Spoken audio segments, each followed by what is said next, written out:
So this is a pretty short one, but very important cycleway. This is the Whitmore to Bowen Street route.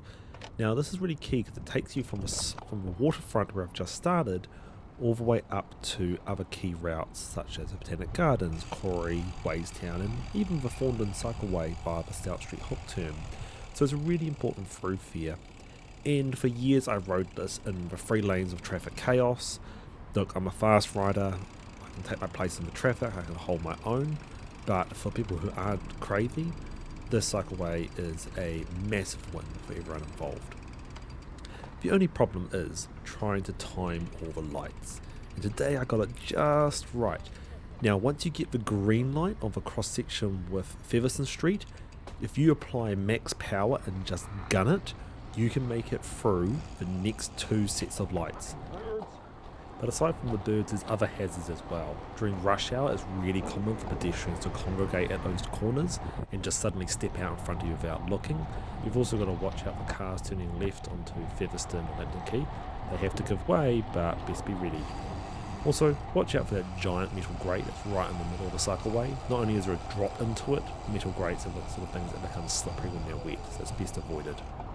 Here, there's a small corner cycleway. This used to be a lot more dicey. It was almost like a wing mirror clearance zone. They've now turned it into something that resembles a proper lane. But you do have to be careful because cars cross it to turn left, particularly during busy periods of time. And it's a bit of a poxy spot because you're riding slow, you're on a hill start, you're waiting for the light, and you're between two lanes of traffic. Ideally you want to try and go as slow as you can whilst it's red and aligned with the green. But sometimes you have to unclip, stop, and then it goes green, you have to try and push off, and it can be a bit tricky. Today, I got pretty lucky.